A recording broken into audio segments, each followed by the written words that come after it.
Relations and functions extra sums. Okay, so the first question is, supposing this is the domain and this is your codomain B. A has got m elements and B has got n elements. For one to one, the question is how many one to one functions? How many one to one functions are possible? It's a question. For this, n has to be necessarily greater than or equal to m. Okay, and the number of one-to-one functions formula is npm, which is n factorial by n minus m factorial. This is the formula. So then how is it going to be transferred into sum? Supposing that set A, number of elements in set A is 4. Number of elements set B is 5. Yeah, it satisfies the condition that 5 has to be greater than 4. That's good. 5 has to be greater than or equal to 4, which is correct.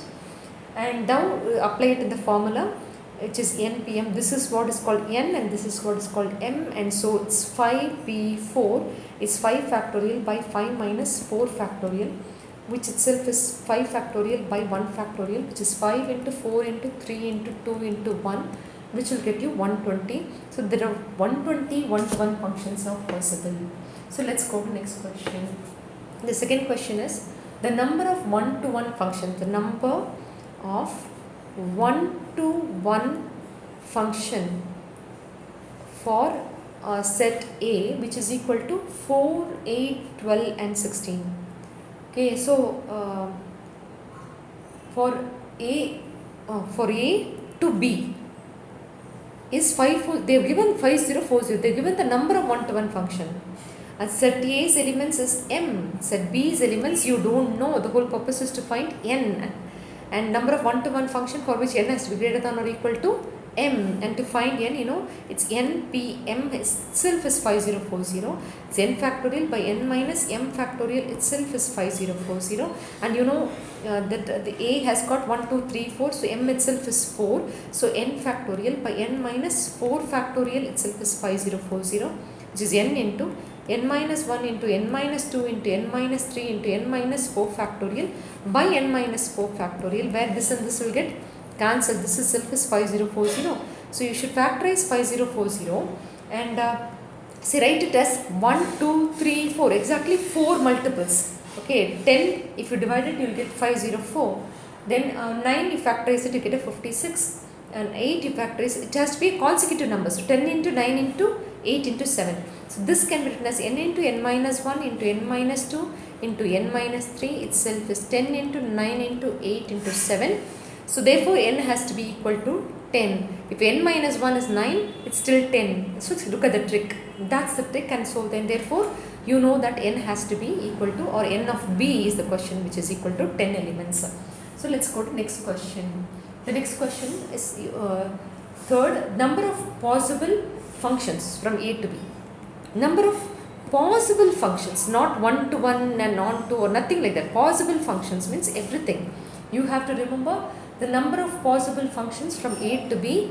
Supposing this has got m elements and this has got n elements, the formula is n to the power m. Right side to the power left side. So this is number of possible functions from A to B. You have to memorize it. Okay.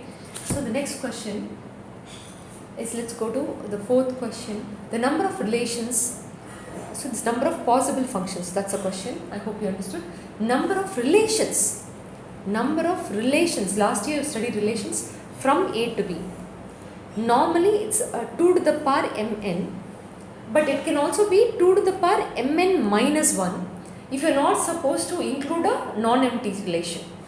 Not supposed to. So this is for this is general, and this is for number of relation, non-empty relation. Number of non-empty relation from A to B. If the question is like that, it's 2 to the power mn minus 1. So that completes this question. Next is the number of, this is number of relations, this is number of non-empty relations. Mark it up, okay. So number of one-to-one function, the number of one-to-one function on set A, which is consists of 1, 2, 3 to itself.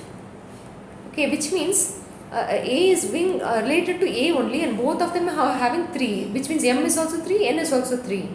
So it's 3p3 is one-to-one function, 3 factorial by 0 factorial. You all know 0 factorial is 1, hence 3 factorial, which is 3 into 2 into 1, which itself 6. So therefore the answer is 3 factorial. Number of one-to-one function on set A itself is just 3 factorial. Let's go to next question. The next question can be show that the relation R defined by an A comma B is related to C comma D if A plus D is equal to B plus C on the set natural number crossed with a natural number. You have to prove that this is an equivalence relation. Equivalence relation. You have to prove its equivalence. So when you have AB and CD, you should take AB and compare it with an AB for reflexive, where you should the extremes have to be added and the middle ones have to be added, and you have to see if it's equal. And A plus B is becoming a B plus A, which is true. Therefore, it's reflexive. For symmetric, you should take, it's been given that A comma B is related to C comma D, provided A plus D is equal to B plus C. Is C comma D related to A comma B is the question. See if C plus B is equal to D plus A. Okay, C plus B is equal to, C plus B is equal to D plus A. Can you see it's been given like that? So this is also true, hence it is symmetric. So see, it is transitive. A comma B is related to C comma D and C comma D is related to E comma F has been given, provided A plus D is equal to B plus C and a C plus F is equal to a D plus E. You have to prove that this extremes A comma B and E comma F is related to each other, which means you have to prove that A plus F is equal to B plus E. It's what you need to prove. So take this equation here. Okay, add this left hand side, right hand side, right hand side. A plus D plus C plus F is equal to B plus C plus D plus E. D and D get cancelled, C and C get cancelled. You got A plus A plus B plus C. Just using this given, you are able to prove that. Hence it is transitive. So that completes that. It's an equivalence relation. Let's go to next question. The next question is about question number 7, where it is given that R be a relation on natural number cross natural number such a way A comma B is related to C comma D if A into D, AD multiply into B plus C, add this and multiply it, is equal to BC into A plus D. Show that it's an equivalence relation. Show that it is equivalence. Okay, no problem. You try to relate A comma B is related to A comma B itself. Try to relate A comma B to A comma B. Try to follow what we have done. You have to multiply A and B and add B and an A and multiply. So then you get AB into B plus A. AB into B plus A is what you get. And AB is related to AB into B plus A.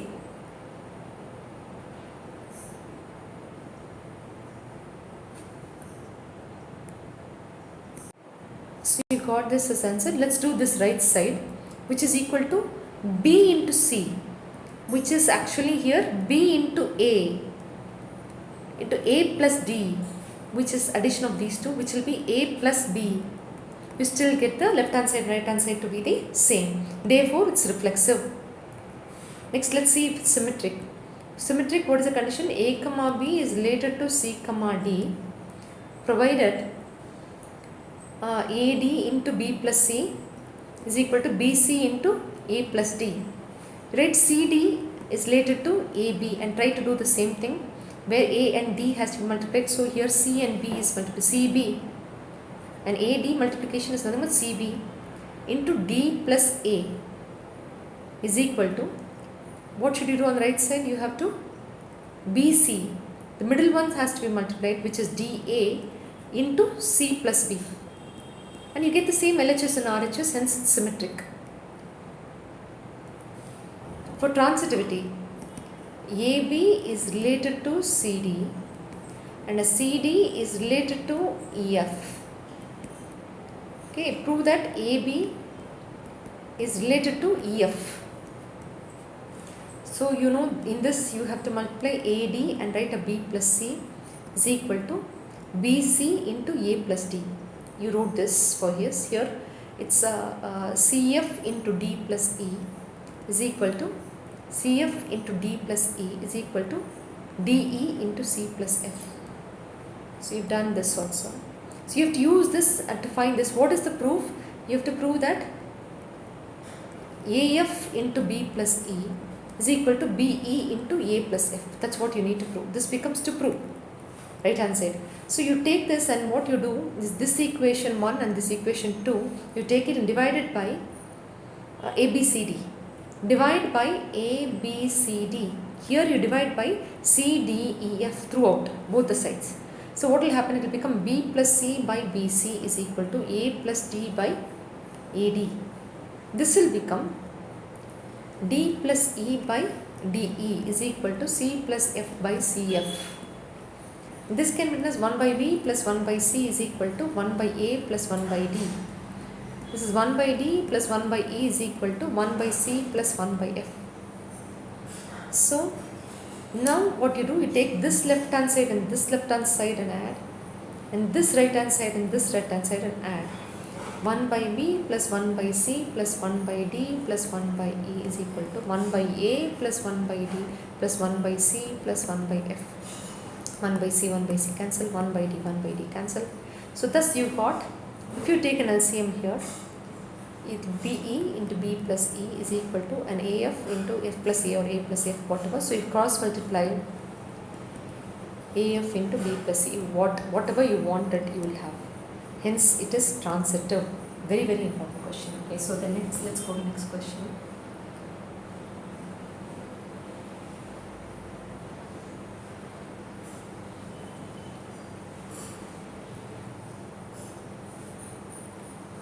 Let's take this question, which is the 13th. Okay, so which is the what question number is it? It's question number 8.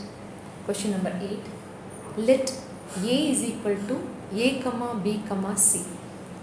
The relation is given to be A comma A B comma C and an A comma B is what is listed here. Write the minimum number of ordered pairs, minimum number of ordered pairs, not everything, okay, minimum number of ordered pairs to be added to make it reflexive and transitive but not symmetric. It should not be symmetric, it can be reflexive, and so it is first of all not reflexive, only AA is there, because of which I know I have to add a BB. What is existing, let me write here, what is already given is an AA, a BC and an AB is already given. To make it reflexive I have to add a BB and a CC. Okay, and I have to make it not symmetric, but it has to be transitive. You have AB and an AB and you have AB, yeah, okay. You have AB and BC, can you see, compare this, AB is there, a BC is there, these two. Therefore AC has to be there to make it transitive. So therefore I am including an AC. Okay, if I just only one thing I am including, because they have said minimum number of ordered pairs, so I am just stopping at this, and then close this. This entire thing is now reflexive and transitive, but it is not symmetric. Okay, it is not symmetric. So this is, therefore the minimum number of ordered pairs that you have to add to it is 3 ordered pairs need to be added in order to make it reflexive and transitive but not symmetric. So this is one question. So let's go to the next question, which is the 9th question. Let R be the equivalence relation. Equivalence relation in the set A is equal to 0, 1, 2, 3, 4, 5. Okay, when R is given to be an A comma B, where 2 divides A minus B, where 2 divides A minus B. Okay, right, the question is only write the equivalence class of 0, which means you don't have to write the ordered pair. You don't have to sit and write the ordered pairs. They have not asked for that. What can be an equivalence class of 0 means what can you pair it up with 0? The 0 can be paired with, it has to be divisible by 2, you can pair it with 0 itself. A 0 can be paired with 2, a 0 can be paired with a 4 in this, so that it will become divisible by 2. Therefore, the elements that you are pairing up, the equivalence class will be a 0, 2, 4 are the equivalence class for 0. And this is the answer. This is the way you have to write. So, let's go to next question, which is the 10th question. Let A is equal to, 1 second, hold on. 10th question. Let A is equal to 1, 2, 3, dot, dot, 9. Let R be a relation on A cross A. Let R be a relation on A cross A defined by A, B is related to C, D in such a way that A plus D is equal to B plus C. We just did a sum like that. Something similar to that implies A plus D is equal to B plus C.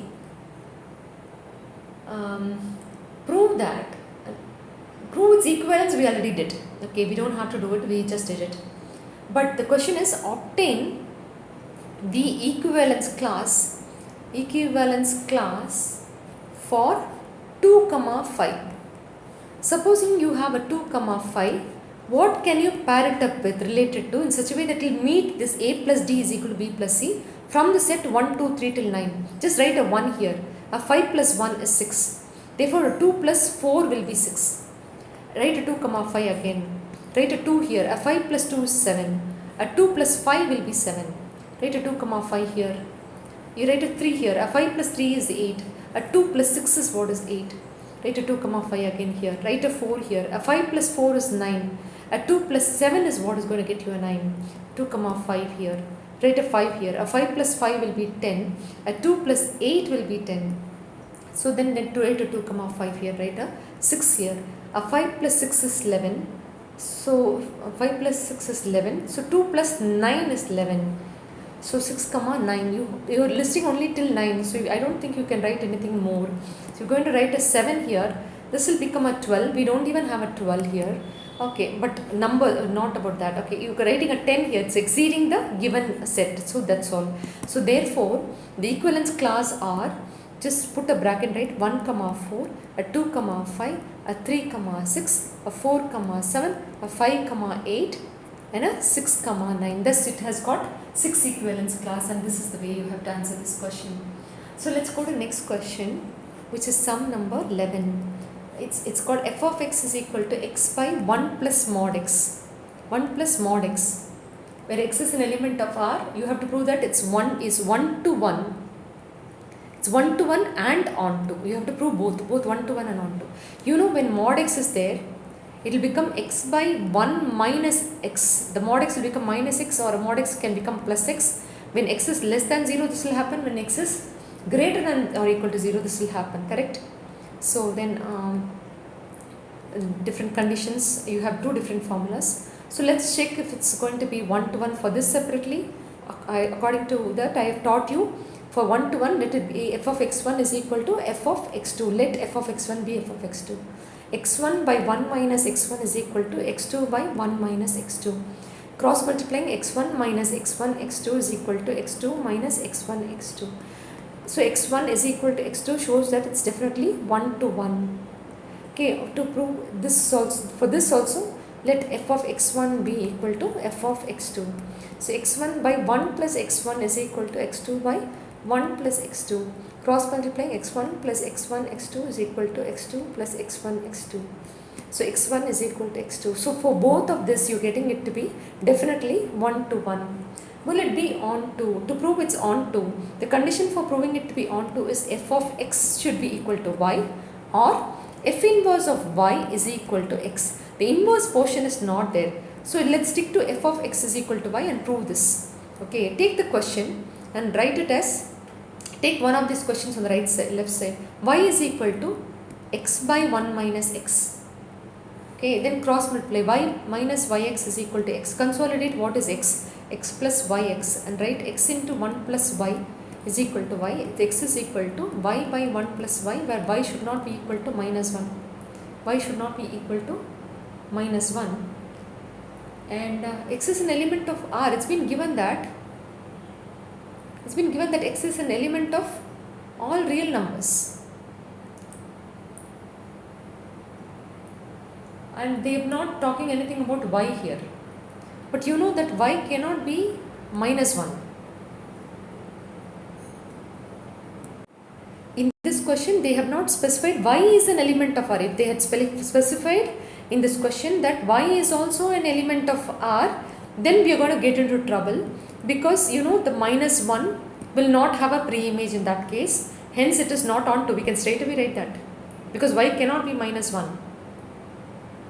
Okay, so then therefore it is not onto. But in the question it is not being specified. So observe the question, if it is or if it is not. If y is not been specified, then y can be, does it say y is a real number? Has it, y's value, has it been confined? Yeah, this is actually a textbook sum, miscellaneous sum number 4. You can look at the textbook, page number 29. They had given that the function is a real number tending to x is an element of R, where x is lying between minus 1 and plus 1. So x doesn't include minus 1 or plus 1. And x doesn't include minus 1 or plus 1.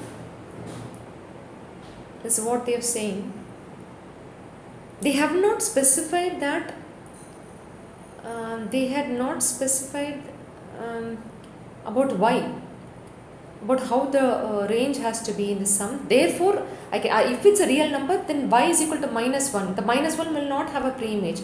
Let's discuss this in class. Let's discuss this point in the class. And so then if that condition has not been given, then it's okay. It's the condition that y cannot be minus 1. So if the range you have negative numbers, then the codomain you have negative numbers, then the minus 1 does not have a pre-image, it will not be onto. But there is nothing like that specified in the question, and therefore we can just continue to find whether it is onto. This is what is your x value, and you substitute that in f of x, which is f of y by 1 plus y.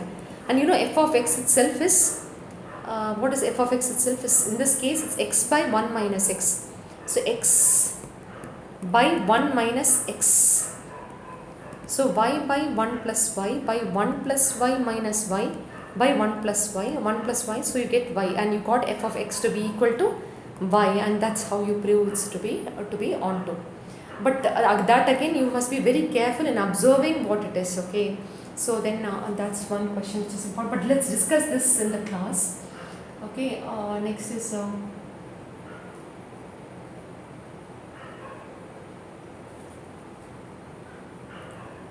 next question is sum number 12. Sum number 12, the number of equivalence relation containing a 1, 2. An equivalence relation number 1, which has 1, 2 means it has to have 1, 1 and a 2, 2 definitely. That itself is one equivalence relation. And R2 can be written with a 1, 1 and a 2, 2.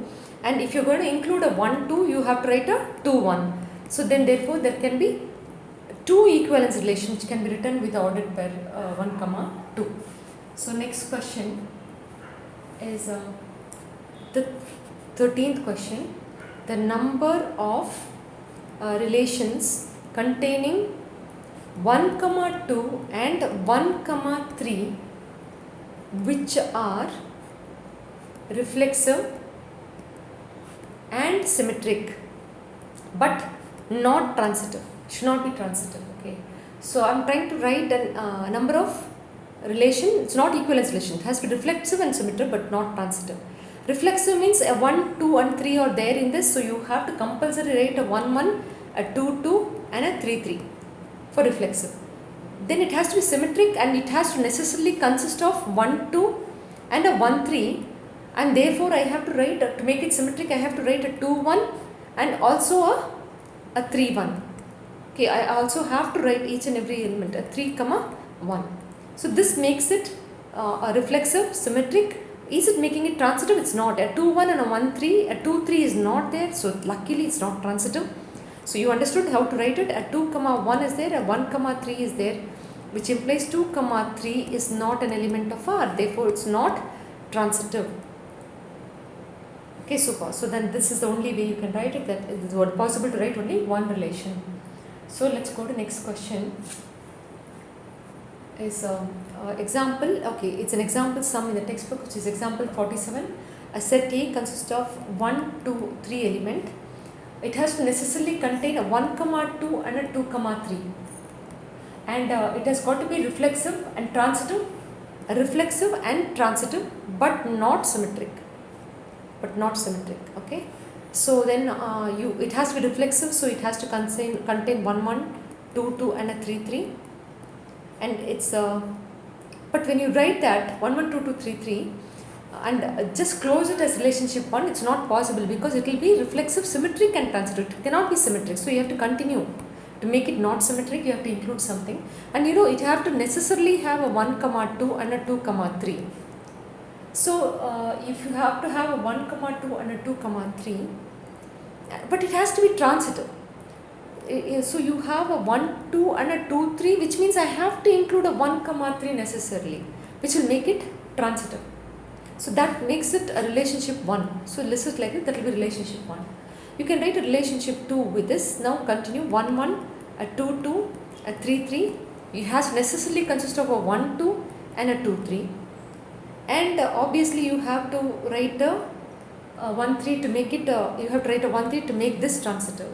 Now write only 1 2 as a 2 1. Don't write 2 3 as a 3 2, so it will not be symmetric. So therefore it will not be symmetric, you can still close.